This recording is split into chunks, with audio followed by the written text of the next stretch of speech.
श्री कृष्ण जन्माष्टमी पर यशोदा मैया के नंदलाला बाल कृष्ण का जीवन तथा कहानियां और विशेष लीलाएं जो आपको जाननी चाहिए, वो बातें आपको अपने जीवन में जानने से कृष्णचंद्र भगवान के बारे में पता चलता है। कृष्ण की गीता सुनने का नहीं, विचार करने का ग्रंथ है। गीता के ज्ञान को लेने के लिए विवेक, विचार और स्वभाव में विनम्रता का होना जरूरी है। इसके लिए आप सबको भगवान श्री कृष्ण से प्रार्थना करनी चाहिए। गीता मन के धरातल को ठीक करने का ग्रंथ है, क्योंकि मन के धरातल पर कुछ भी नकारात्मक आने से ही तन का धरातल खराब हो जाता है। गीता के अनुसार अपने मन के अवसाद का एक ही इलाज है, ज्ञान रूपी ही प्रसाद लें और विनम्र व्यक्ति ही इस ज्ञान के पात्र बनते हैं, इस ज्ञान को ग्रहण कर पाते हैं। अगर आप कहीं भी गीता, कृष्ण या राम से जुड़े हैं तो यह तो निश्चित है आप किसी न किसी विशेष व्यक्तित्व के रूप में निश्चित रूप से अपने जीवन में उभरेंगे। गीता से जुड़ने से यह निश्चित है कि आप अपने लक्ष्य पर निश्चित रूप से पहुंचेंगे। गीता भीतरी यात्रा है जो कहीं न कहीं एक विचार से उत्पन्न होती है।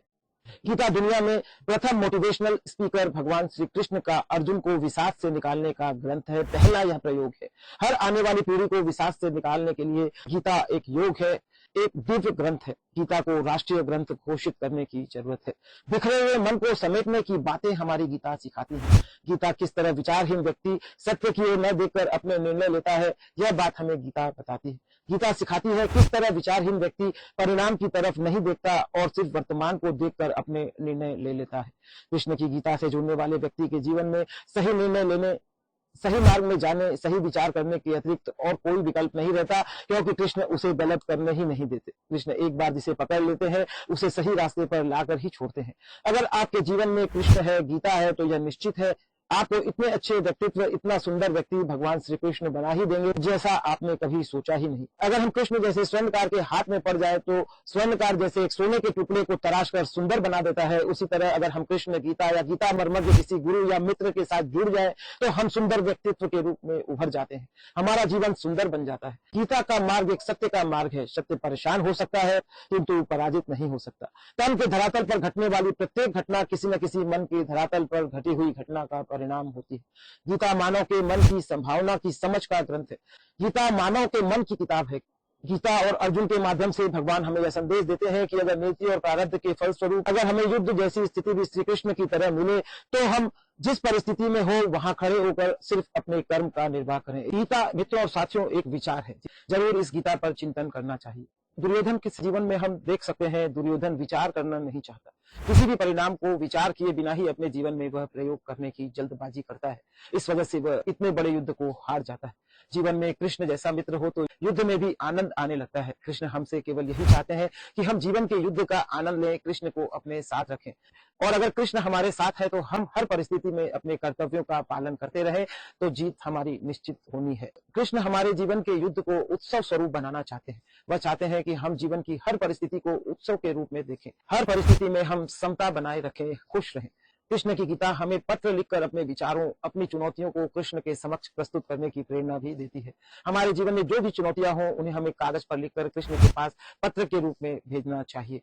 कृष्ण की गीता हमारे जीवन के सभी कर्मों और उसके परिणाम या फल को कृष्ण के चरणों में निवेदन करने का आग्रह भी करती है। गीता हमें कृष्ण से उस हद तक प्यार करने की प्रेरणा देती है कि हम उसकी याद में दो आंसू भी बहा सकें, हमारी आंखों से आंसू की धारा उसके याद में बहने लगे। गीता सत्य का संवाद है जो अर्जुन और कृष्ण के बीच हुआ। दुर्योधन कृष्ण के पास सहायता मांगने गया किंतु उसे कृष्ण की अक्षयणी सेना चाहिए थी, किंतु अर्जुन कृष्ण के पास कृष्ण का साथ मांगने गए, इसलिए भगवान ने अर्जुन को साथ दिया। अर्जुन को भगवान ने भी साथ देने को इसलिए चुना क्योंकि अर्जुन विनम्र है, वह कृष्ण का बार बार धन्यवाद करता है, उसको जीवन में अभिमान नहीं रहता। जिसको समाधान चाहिए उसे कृष्ण के पास, गीता के पास जाना उपयुक्त है। अर्जुन बार बार युद्ध के माहौल में भी कृष्ण की ओर देख रहा है, इसलिए उसकी जीत सुनिश्चित है। गीता कल भी थी, आज भी है और आने वाले समय में भी ऐसी की ऐसी ही रहने वाली हूँ। आज के दिन कृष्ण के भक्त बहुत ही खुश रहते हैं, उनमें एक अलग तरह का उत्साह नजर आता है। कृष्ण भक्तों का यह नियम है कि वह भागकर और डर कर कहीं नहीं जाते, क्योंकि कृष्ण उनके गुरु, मित्र और सलाहकार होते हैं और वो हमेशा हर परिस्थिति के सामने खड़े होकर उसका डट कर मुकाबला करते हैं, क्योंकि उन्हें अपने कृष्ण कन्हैया पर भरोसा होता है। वास्तव में उनसे जुड़ने के बाद इस भरोसे का अनुभव भी होने लगता है। भगवान श्री कृष्ण की गीता हमारी संस्कृति के सभी ग्रंथों और वेद शास्त्रों का सिरमौर है। गीता सिर्फ एक समुदाय के लिए नहीं, किसी जाति के लिए नहीं, किसी धर्म के लिए नहीं, बल्कि हर मानव मात्र के कल्याण के लिए कही गई है। चाहे वह किसी भी संप्रदाय, धर्म या जाति में उत्पन्न हुआ मनुष्य हो, चाहे वह किसी भी धर्म में उत्पन्न हुआ हो, कर्तव्य का सभी मानव के लिए यह एक संदेश स्वरूप हमारी गीता मैया है। गीता देखने में छोटी सी पुस्तक है, किंतु यह चारों वेद, 6 शास्त्र और समस्त महाभारत का हृदय है।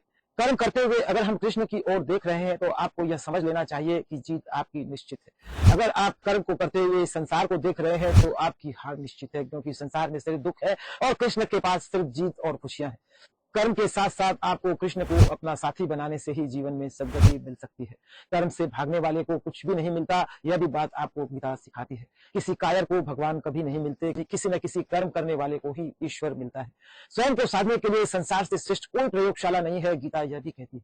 प्रभु का भजन और सेवा करने के लिए हमारे घर से श्रेष्ठ कोई स्थान नहीं, यह भी हमें गीता संदेश देती है। विचार यदि कृष्ण और गीता के सानिध्य में हो तो जीत हमारी निश्चित है। गीता हमें यह संदेश भी देती है कि जिस दिन हम यह जान लेते हैं कि इस दुनिया में हम क्यों आए हैं, हमारा वही असली जन्म दिवस है, वही हमारा बर्थडे है, वही हमारा असली जन्म दिवस है। वास्तव में उसी दिन श्री कृष्ण की जन्माष्टमी को मनाते हैं। श्रद्धा और भक्ति के साथ अपने मन को उनके चरणों में लगाने से हम जीवन का वास्तविक आनंद ले पाते हैं। कर्तव्य से भागकर इस संसार में कभी कोई मुक्त नहीं हो सकता। कर्तव्य करके ही इस कर्म के जाल से मनुष्य मुक्त हो सकता है। यह भी हमें गीता सिखाती है। मित्रों साथियों, गीता ज्ञान का अपार खजाना है। अगर इसे हम थोड़ी देर रोज पढ़ते हैं, इसके अर्थ को हम थोड़ी देर किसी सदगुरु के माध्यम से सुनते हैं, जो कि आजकल YouTube पे भरपूर मात्रा में उपलब्ध है। आपको 10 मिनट 20 मिनट थोड़ी देर समय देकर यहाँ पर गीता के मर्मज्ञ को, गीता के अद्भुत रहस्य और सूत्रों को जरूर सीखना चाहिए। आपको यह जान लेना चाहिए, अगर आप नित्य गीता पढ़ते हैं और जानते हैं, सीखते हैं, तो आप निश्चित रूप से इस जीवन में कुछ बड़ी उपलब्धि को प्राप्त करेंगे। यह भी गीता से जुड़ने का एक माध्यम है। अंत में योगेश्वर श्री कृष्ण ने कह दिया, यत्र योगेश्वर कृष्णो यत्र पार्थो धनुर्धर यतत्र श्री विजयो भूति ध्रुवा नीति भति मम। जहाँ श्री कृष्ण है वहीं श्री विजय विभूति है, वहीं समृद्धि, सफलता, खुशी, वैभव सब कुछ वही है। और वास्तव में वहां जो है वो शाश्वत है। बाकी जहां भी आप कुछ देखते हैं वो अनित्य है, वो एक पुण्य के प्रभाव से जमा हुआ है। जहां ही वो पुण्य का बैलेंस खत्म होगा वहीं वे सब नष्ट हो जाएंगे। ऐसा भी गीता संदेश देती है। भगवान श्री कृष्ण से आपको जो मिलता है वो हमेशा रहने वाला है। गीता से आपको सबसे बड़ा संदेश यही मिलता है कि आपको कृष्ण से कोई न कोई संबंध जोड़ने चाहिए। मित्रों साथियों, इस जन्माष्टमी के अवसर पर आपको कृष्ण से कोई रिश्ता बनाना चाहिए, क्योंकि द्रौपदी ने जो रिश्ता बनाया उसके प्रभाव से उसके वस्त्र बढ़े, ऐसा आप देख सकते हैं। अर्जुन ने जो मित्रता का रिश्ता कृष्ण से बनाया उसके प्रभाव से उन्होंने अर्जुन को कदम कदम पर मार्गदर्शन देकर महाभारत जैसे युद्ध में भी विजय दिलाई, पांडवों को पुनः उनका राज्य दिलाया। इस तरह मित्रों और साथियों, कृष्ण के जीवन से हमें बहुत कुछ सीखना चाहिए और इस जन्माष्टमी के शुभ अवसर पर आपको श्री कृष्ण के से कोई न कोई रिश्ता जरूर बनाना चाहिए। धन्यवाद। Thank you.